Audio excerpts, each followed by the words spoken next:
Estás escuchando el podcast Dios no está callado. Acompáñanos a conocer a Jesús a través de los Salmos.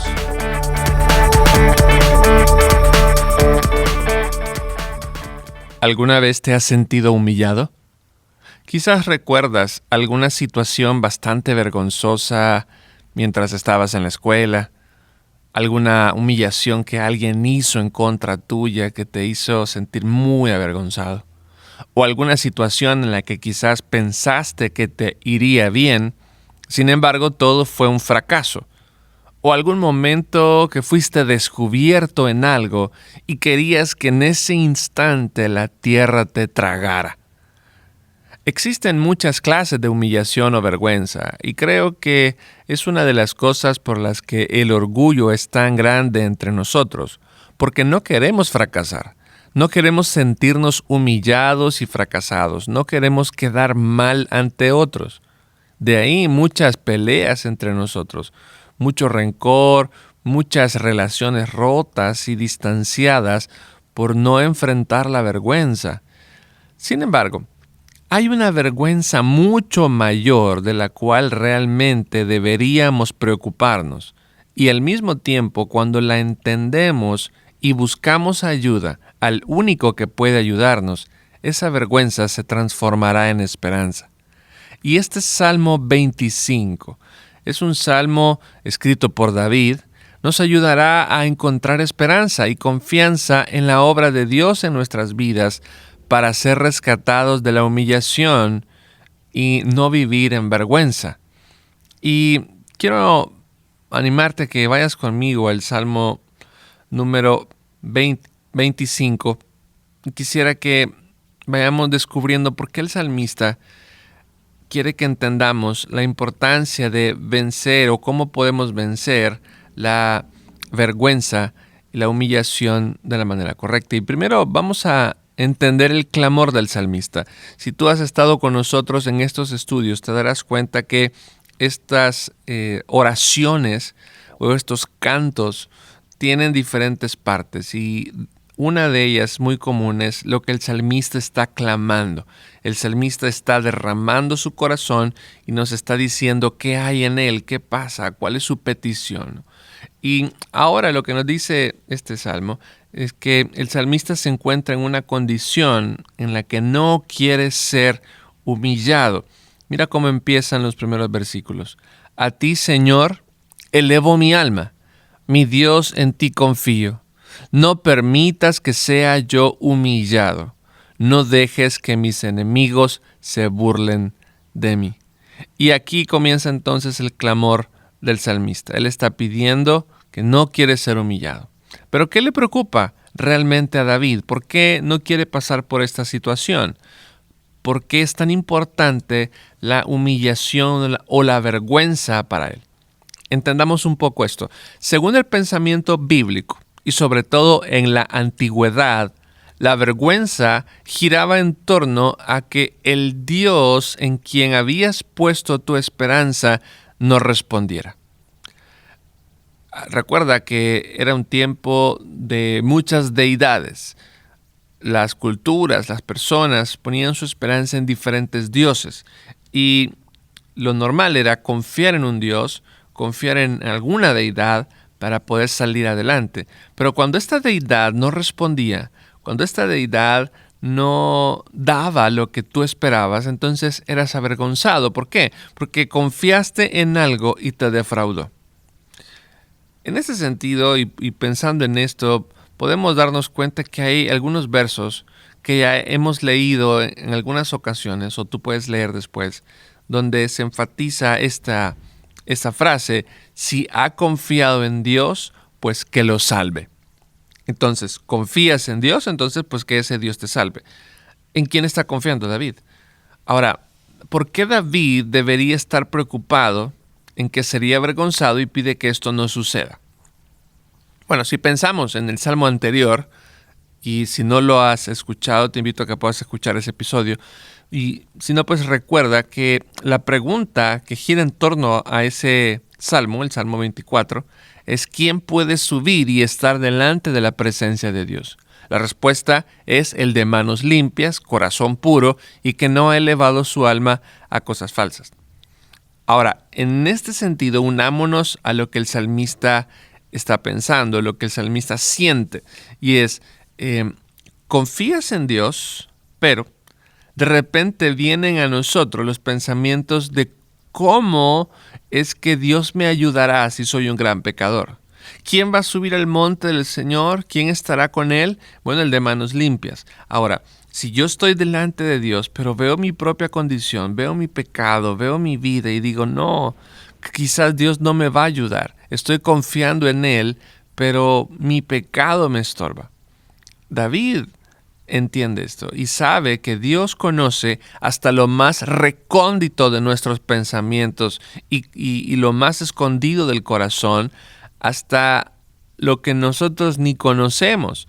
Hay cosas que nosotros no tenemos ni idea que está ahí, pero Dios sí lo conoce. Quizás en algún momento que le pida o confíe en Él, quizás David piense que Dios no vendrá en su auxilio porque quizás sus manos no están limpias, su corazón no está del todo puro. Aunado a eso, hay personas que pecan contra mí y de paso el enemigo también día a día buscará momentos oportunos para verme caer, para matarme y destruirme. Entonces parece que todo está mal.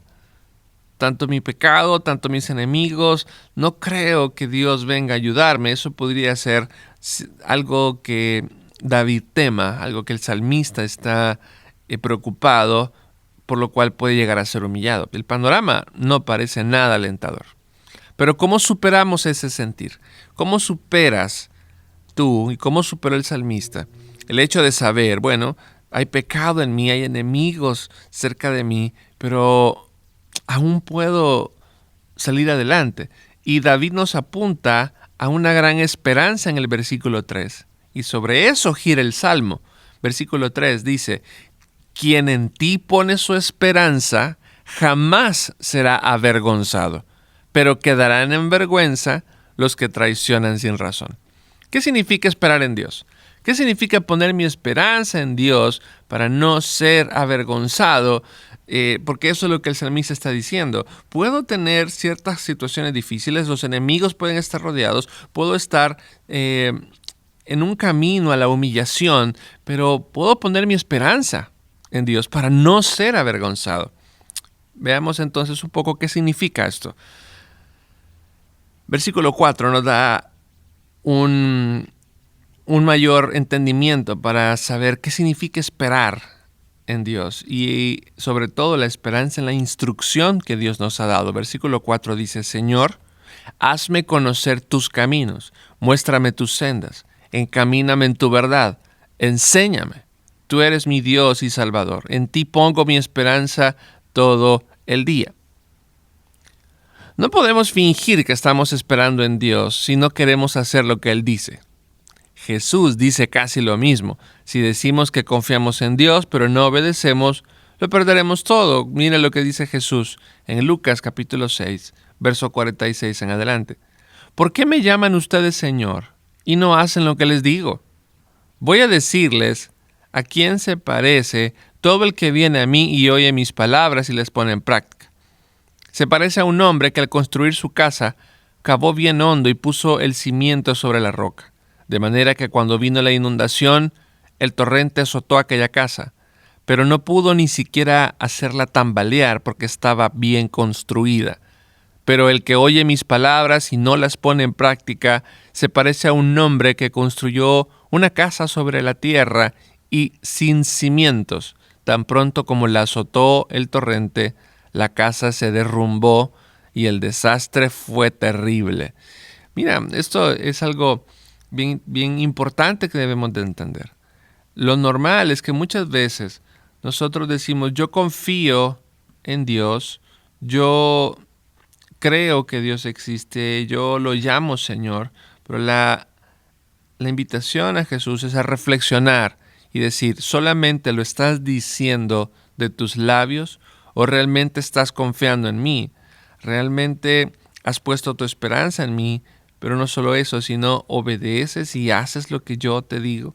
Porque es lo que David está diciendo. Mira, nuevamente, necesitamos eso, necesitamos comprender eso, que esperar en Dios es un corazón inclinado a obedecer. No solamente un corazón esperanzado, sino un corazón que obedece lo que Dios ha dicho. Por eso David pide esto. Dice, Señor, hazme conocer tus caminos, muéstrame tus sendas, encamíname en tu verdad, enséñame.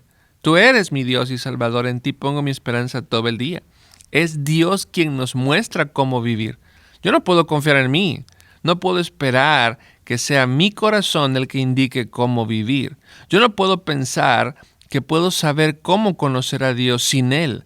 Yo necesito que sea su dirección quien esté conmigo. Eso es clave, mi querido amigo. Entender que mi corazón estará siempre inclinado hacia el mal. Por lo tanto, siempre que yo siga mi corazón, esa famosa corazonada, tengo que entender que ese corazón puede estar inclinado a hacer lo que Dios no quiere. Por eso yo necesito constantemente pedirle a Dios que me enseñe sus palabras. La diferencia entre un corazón orgulloso es que piensa que sabe lo que Dios quiere. El corazón orgulloso dice, sí, no importa, yo sé lo que Dios quiere, porque esto es bueno nada más. Lo está pensando por sus propios ideales o sus propios deseos. En cambio, un corazón humilde clama a Dios que lo ayude. El corazón humilde dice, Señor, enséñame, instrúyeme, encamíname, dirígeme por lo que tú quieres. No quiero confiar en mi propia prudencia, no quiero confiar en mi propia sabiduría, no quiero creer que yo lo sé todo. Aunque puedo tener experiencia, puedo tener títulos universitarios, puedo tener muchas capacidades increíbles y ser admirado por mis buenas decisiones, el corazón humilde dice, enséñame, te necesito, quiero que dirijas mi vida por el camino correcto. David entonces está pidiéndole a Dios no ser avergonzado, no ser humillado. David clama y pide que Dios lo libre de esto, pero entiende que si él pone su esperanza en Dios, si él pone su confianza en Él, no será avergonzado. Pero para eso él necesita la instrucción de Dios. Pero ¿hacia dónde me lleva entonces la instrucción de Dios? ¿Qué hace en mi vida la confesión? No todo se queda en la instrucción, sino que cuando la palabra de Dios viene a tu vida, hay un efecto en todo lo que haces. Uno de esos efectos importantes es la confesión de tu pecado. La palabra de Dios hará esto, mostrarte tu pecado, mostrarte cuánto necesitas de Dios.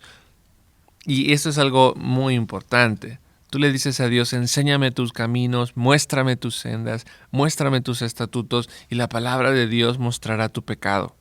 Te enseñará en la condición en la que está tu corazón. Y por eso el salmista dice el versículo 6 y 7, acuérdate, Señor, de tu ternura y gran amor, que siempre me has mostrado. Olvida los pecados y transgresiones que cometí en mi juventud. Acuérdate de mí según tu gran amor, porque tú, Señor, eres bueno. A lo que el salmista está apelando es a esto. Dios, acuérdate de olvidar, pudiéramos decirlo de esta manera. Acuérdate de lo que hiciste. Acuérdate de tu gran amor. Acuérdate de no tomar en cuenta mis pecados. Cuando te expones a la palabra de Dios, es inevitable que no se exponga tu pecado. Es inevitable que tú no estés confrontado y humillado por el pecado que hay en ti. Por esa razón, cuando vamos a Él y confiamos en Él, y al darnos cuenta qué hay en nosotros, apelamos a su misericordia y gran amor. Puedo decir, manos limpias y corazón puro, no lo tengo ahora. He fallado una y otra vez. Yo quiero confiar en el Señor, no quiero ser avergonzado, pero necesito que Dios me instruya. Y el Señor me instruye mostrándome el pecado que tengo, pero al mismo tiempo me muestra su misericordia y puedo decir, Señor, acuérdate de tu gran amor. Acuérdate de tu ternura. La palabra que se utiliza aquí, tu ternura o tu gran amor, lo que está detrás en el idioma original es una referencia al útero de la madre. Cuando la palabra misericordia se usa en algunos casos en la Biblia, hace referencia a esto. La misericordia es esa ternura que está detrás, que está envolviendo al bebé, que lo está cuidando, lo está formando, le está dando lo que necesita. Es una manera de decir que hay ternura y cuidado de parte de Dios. El salmista está diciendo, acuérdate de esa ternura. Tú eres un Dios que me cuida, que vas a tener esa clase de amor lleno de dulzura. Pero no solo se queda en la ternura y en lo bonito ahí, sino que dice, y ese gran amor que siempre me has mostrado, ese amor importante es el que necesito recordar y necesito que tú también me lo des. Hay dos indicaciones aquí. Está haciendo alusión a la ternura de una madre que no olvida darle de comer y sustentar a su hijo, aunque las mamás pueden fallar en esto y ser una mala madre. Sin embargo, Dios nunca será un mal padre para nosotros. Dios nunca nos dejará ni abandonará. Pero también dice tu gran amor que es eterno. Y esta hace alusión al pacto matrimonial. Cuando tú te casas, cuando dices acepto, cuando unas personas contraen matrimonio, están uniéndose a la revelación de Dios respecto al matrimonio, que es un amor que es hasta que la muerte los separe. Un amor que no piensa en una separación antes que llegue la muerte. Lo que está diciendo entonces el salmista, entendiendo todo esto, es recordar el pacto que no es un momentáneo. Le está diciendo Dios, acuérdate del pacto. Y ese pacto no es para mientras, no es de unos días, no es de unas semanas, es eterno. Cuando Dios pueda decir, ya me aburrí de ti o ya me cansé, no es eso. El salmista no está diciendo que hay un momento donde Dios se aburra de nosotros, donde hay un momento donde Dios ya se canse de nosotros porque no cambiamos, porque seguimos siendo los mismos. No se trata de esto. David dice, tu gran amor perdura para siempre.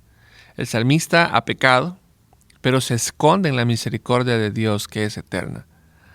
Cuando estamos conscientes de ese amor que Dios ha dado a nosotros, es cuando decimos, versículo 8, bueno y justo es el Señor.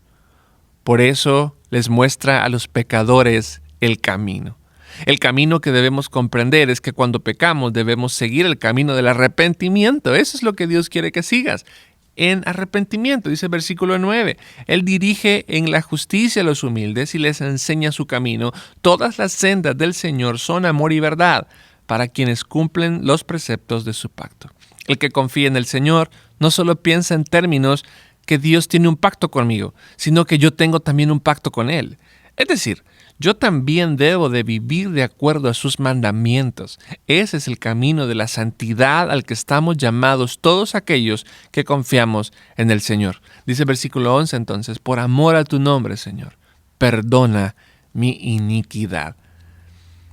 Mira, tendemos a pensar muchas veces que nuestro pecado no es tan grande y lo minimizamos. Decimos, sí, mira, yo hice esto, pero porque Él me provocó. O esto que hice no es tan grave. O si esto no hubiera estado ahí, si esta persona no me hubiera hablado de esa manera, yo no hubiera respondido así.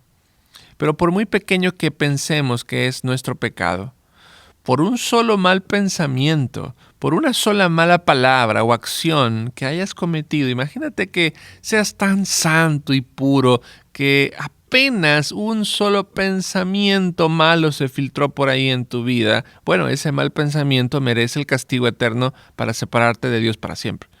Es por eso que necesitamos buscar arrepentirnos constantemente. Por eso David dice, perdona mi gran iniquidad. Eso es lo que revela la Biblia. Eso es lo que revela la palabra de Dios, que el pecado para Dios es algo grave. Y por esa razón, cuando yo expongo a Dios mi pecado, cuando la palabra de Dios me confronta con mi pecado, me recuerda, ese pecado me separa de Dios, pero por eso puedo apelar a la misericordia de Él para que me perdone, porque yo debo de vivir en santidad. Por eso necesitamos buscar arrepentirnos constantemente, porque nuestro caminar diario está manchado, nuestro caminar diario está lleno de fallas y necesitamos pedirle a Dios que nos ayude. Eso muestra que hay un verdadero cambio en nuestro corazón. Mira, cuando me doy cuenta quién es Dios, quién soy yo y de lo que tengo que arrepentirme y buscar vivir de acuerdo a su palabra, entonces esto me lleva a vivir en temor reverente a su palabra. El versículos 12 en adelante, el salmista pregunta, ¿quién es el hombre que teme al Señor? Será instruido en el mejor de los caminos. Tendrá una vida placentera y sus descendientes heredarán la tierra. El Señor brinda su amistad a quienes le honran y les da a conocer su pacto. Mis ojos están puestos siempre en el Señor, pues solo Él puede sacarme de la trampa. Esto no es un miedo o terror nocturno o fantasmas. Es un temor entendiendo que estás delante del Rey de Reyes, delante del Dios santo y sublime. Es por eso que vives tratando de agradarle a Él. La manera en cómo vives refleja qué tanto honras al Rey, qué tanto es tu Señor. Si esperas en Él, entonces es congruente con tu estilo de vida porque sabes que ese es tu Dios. ¿Cuál es tu respuesta?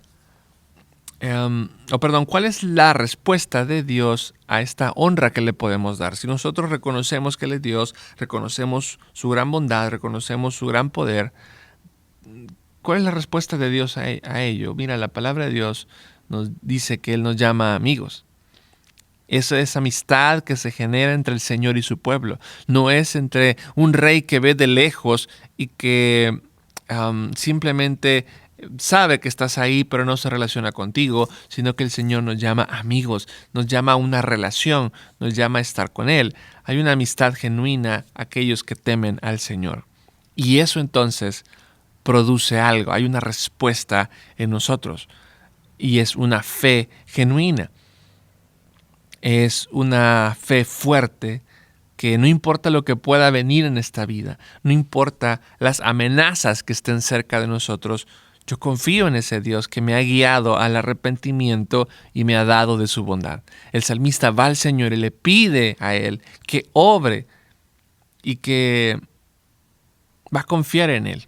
Y por eso dicen los versículos últimos, vuelve a mí tu rostro y tenme compasión, pues me encuentro solo y afligido. Crecen las angustias de mi corazón, líbrame de mis tribulaciones. Fíjate en mi aflicción y en mis penurias y borra todos mis pecados. Mira cómo se han multiplicado mis enemigos y cuán violento es el odio que me tienen. Protege mi vida, rescátame, no permitas que sea avergonzado, porque en ti busco refugio. Sea mi protección la integridad y la rectitud, pues en ti he puesto mi esperanza. Hay algunos enemigos que tienen nombre, que tienen cara, que están en tu contra. Y bueno, agregamos obviamente al enemigo, al diablo y a sus secuaces que harán lo posible por matarte y destruirte. Sin embargo, hay otros enemigos que se levantan delante de nosotros por nuestra propia condición de pecadores. El temor, la ansiedad, el enojo, la soberbia, el orgullo y tantas cosas más que están en nuestro interior. ¿Cuántas veces quedamos paralizados no porque alguien esté cobrándonos una deuda o que esté gritándonos, sino porque nuestro propio pecado que nos hace sentirnos mal delante de Dios, pensando que no podemos honrar a Dios, que no podemos salir del pecado?